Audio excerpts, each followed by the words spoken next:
Hello everyone, मैं विपिन एक बार फिर से आपके सामने और आज मैं लेकर आया हूँ lecture number 125 on smart read vocab. As usual आज के इस लेक्चर में मैं डिस्कस करने वाला हूँ स्मार्ट रीड ड्रिल नंबर 125 में जो पैसेज हमने आपके लिए पिक किया है इंग्लिश लैंग्वेज का, उसके difficult complex important words, phrases, idioms या फिर फ्रेजल वर्ब्स को। तो चलिए शुरू करते हैं आज का lecture without taking any more time. और आज का पहला वर्ड है आपके सामने ग्राइंडिंग। ग्राइंडिंग आया है कहाँ से? ग्राइंड से। ग्राइंडर हम सबके घरों में जनरली होता है, मिक्सर ग्राइंडर, है ना। जनरली जो मसाले होते हैं, खड़े मसाले, उनको पीसने के लिए हमारे जो मदर्स हैं वो यूज़ करती हैं एंड वो बेसिकली ग्राइंड करती हैं उस जो भी चीज़ें होती हैं जो चाहे वो नट्स हों, चाहे वो मसाले हों, खड़े मसालों, उनको जब पीसते हैं ना तो उनको ग्राइंड किया जाता है। तो पिसाई उसको बोलेंगे ग्राइंडिंग। ये तो हो गया लिटरल कॉन्टेक्स्ट में। और यहाँ पे जो रेफरेंस है उसको एक बार पढ़ लेते हैं। But as the war in Ukraine has settled into a grinding slow motion endurance test. अब यहाँ पे लिटरल कॉन्टेक्स्ट तो है नहीं, यहाँ पे ग्राइंडिंग का मतलब है एक तरीके से टफ सिचुएशन से होकर गुजरना, है ना। टफ सिचुएशन से होकर गुजरना। लिखा हुआ है meaning of a difficult situation oppressive and seemingly without end, यानी कि ख़त्म ही ना हो ऐसी टफ सिचुएशन। वो सिचुएशन आपके लिए कैसी हो जाएगी? ग्राइंडिंग। ठीक है, यहाँ पे एडजेक्टिव के तौर पे यूज़ हो रहा है, यहाँ पे वर्ब के तौर पे भी यूज़ हो सकता है, कोई इशू नहीं है। सो आगे देखते हैं और एग्जांपल से कॉन्टेक्स्ट समझ में आएगा। अब ये जो इमेज है इसमें आप देख रहे हैं, ये जो आई बिलीव मैराथन रनर्स हैं, इनके लिए जो रेस है ये ग्राइंडिंग है। तपती धूप, है ना, और इतनी लंबी रेस, मैराथन रेस, उसमें पार्टिसिपेट कर रहे हैं। तो जो एक्सपीरियंस है वो कैसा है? ग्राइंडिंग, है ना, घिसाई कर देने वाला, पिसाई कर देने वाला, ठीक है, और थका देने वाला, पूरी तरीके से तोड़ देने वाला। Grinding experience, gruelling experience, relentless experience, है ना, बिल्कुल तोड़ दे आपको। और 4 एग्जाम्पल्स हैं, इनको भी देखते हैं। The workers are endured a grinding 12 hour shift at the factory. 12 hour shift कैसी थी? ग्राइंडिंग। लगातार काम करना पड़े जब, तो वो शिफ्ट कैसी हो जाएगी वर्कर्स के लिए? ग्राइंडिंग, है ना। सही है बिल्कुल sentence. The student felt sense of relief after weeks of grinding study sessions. अब स्टूडेंट्स हैं, पढ़ाई कर रहे हैं, एग्जाम का टाइम है बिल्कुल, और जो स्टडी सेशंस हैं उनके वो कैसे हैं? ग्राइंडिंग है, बिल्कुल थका देने वाले, तोड़ देने वाले। सो बिल्कुल सही है ये भी कॉन्टेक्स्ट में। The marathon was a grinding test of both physical and mental endurance. बिल्कुल सही बात है, ये भी सही है। The grinding routine of back to back meetings left the employees exhausted by evening. ये भी सही लग रहा है। The grinding routine of back to back meetings, यानी एक के बाद एक मीटिंग्स होती जा रही थी, तो एम्प्लॉयज़ अपने आप को कैसा फील करने लगे? एग्जॉस्टेड, हवा निकल गई, थक गए, थक के चूर हो गए बिल्कुल शाम तक। ये भी बिल्कुल सही है, ऑल आर करेक्ट। ठीक है, आई होप आपको ग्राइंडिंग का मीनिंग समझ में आ गया हो। सिनोनिम्स की बात करते हैं। ग्रोलिंग मैंने अभी बताया था, रिलेंटलेस, परसिस्टेंट, लगातार बना रहे जो, थकाने वाला। एर्जुअस, ये भी मेहनत भरा, है ना, बहुत ज़्यादा थकाने वाला। एर्जुअस जो बहुत ज़्यादा एफर्ट्स मांगे। स्मूथ एंटोनिम है एफर्टलेस, एंटोनिम है जेंटल, आराम से होने वाला। सो ये एंटोनिम्स के तौर पे कंसीडर किए जाएंगे। Next word is caustic. Reference क्या लिखा है? He will have no patience for Europe's trade surplus in the campaign he has been caustic about German cars. Caustic यानी कि तीखा, है ना, लिटरल कॉन्टेक्स्ट में तीखा, खाने के कॉन्टेक्स्ट में, खाने पीने के जो सामान होते हैं उसमें कुछ चीज़ें ऐसी होती हैं जो बहुत तीखी होती हैं, उनको हम कॉस्टिक बोल सकते हैं।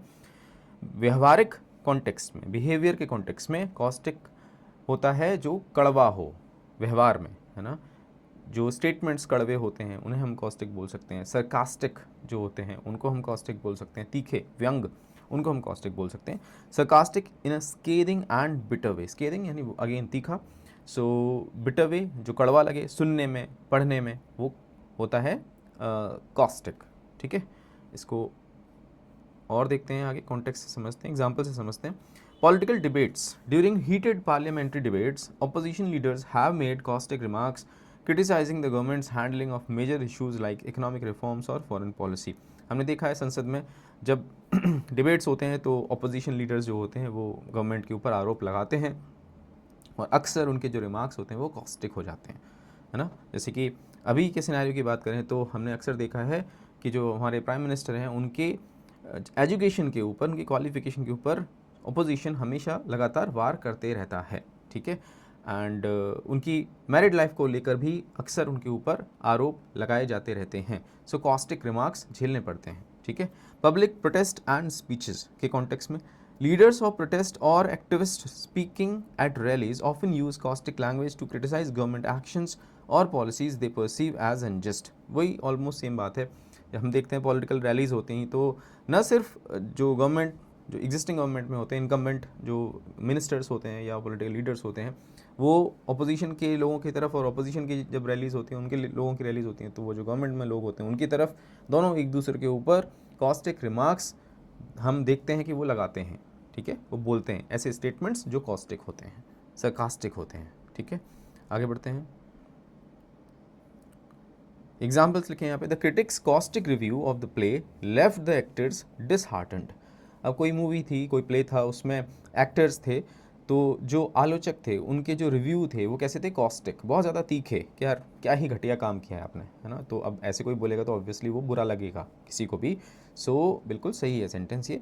The writers caustic remarks about the government sparked heated debates. कोई राइटर है, उन्होंने कोई आर्टिकल लिखा, उसमें उन्होंने गवर्नमेंट के काम के प्रति जो रिमार्क्स दिए वो काफ़ी कॉस्टिक थे, है ना, व्यंग्यपूर्ण, तीखे और चुभने वाले. सो कॉस्टिक रिमार्क्स, ये भी बिल्कुल सही है. The debate was intense with each participant using caustic comments to outwit the others. एक दूसरे के ऊपर एक तरीके से अपना इन्फ्लुएंस दिखाने के लिए या अपने आप को ऊंचा साबित करने के लिए, आउटविट करने के लिए कॉस्टिक रिमार्क्स यूज़ किए गए पार्टिसिपेंट्स के द्वारा. ये भी बिल्कुल सही है.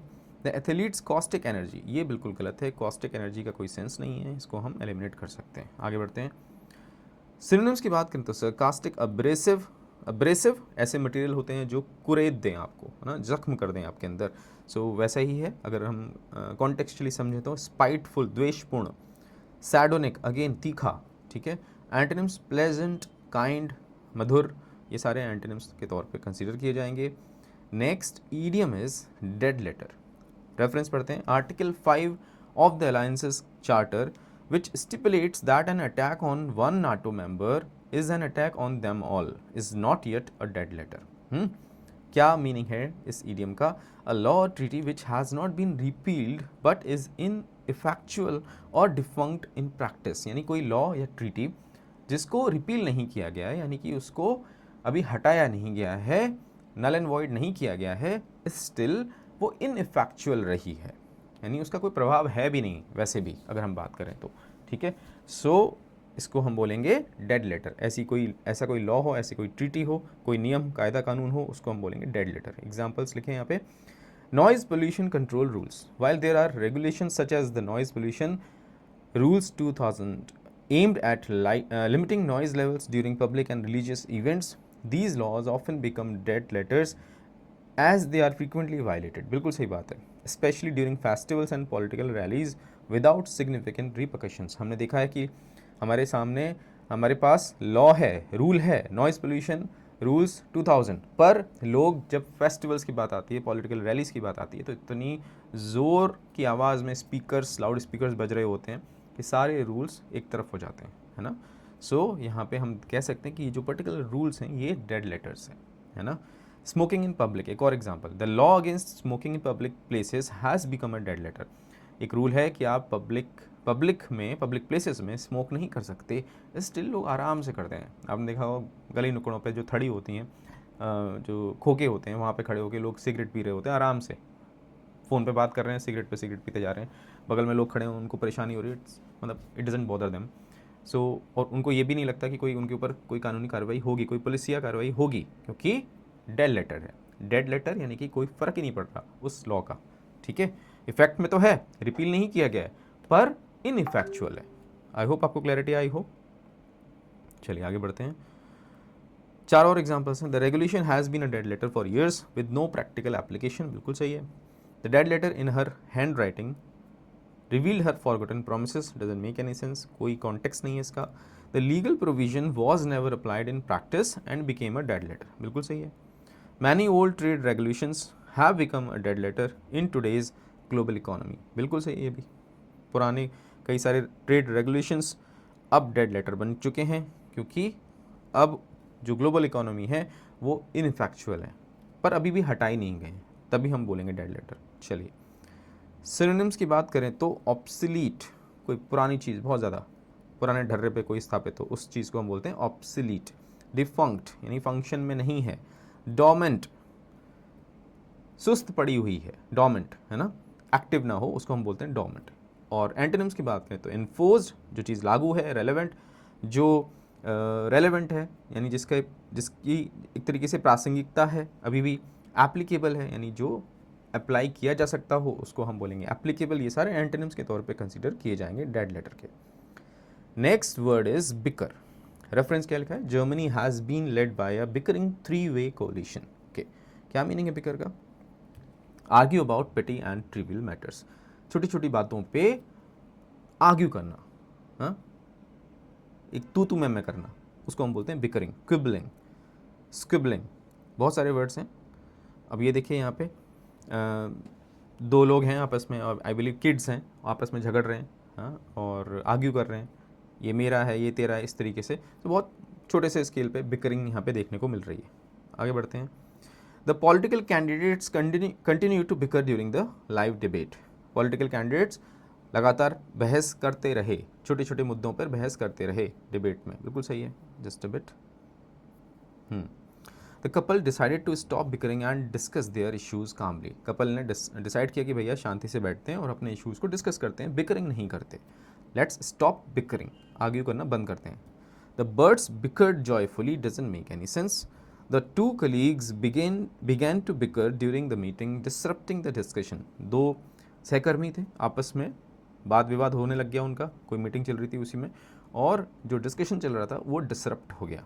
अब पूरा फोकस उन दोनों के डिस्कशंस पे या आर्ग्यूमेंट्स पे जाने लग गया लोगों का, जो भी मीटिंग में बैठे थे। ठीक है, आगे बढ़ते हैं। सिनोनिम्स की बात करें तो स्क्वेबल, आर्ग्यू, कॉरल, झगड़ा करना, सपोर्ट, कोऑपरेट, सहयोग करना, हार्मोनाइज यानी कि एक दूसरे के साथ बना के चलना, इसको हम बोलेंगे एंटोनिम्स किसके, बिकर के।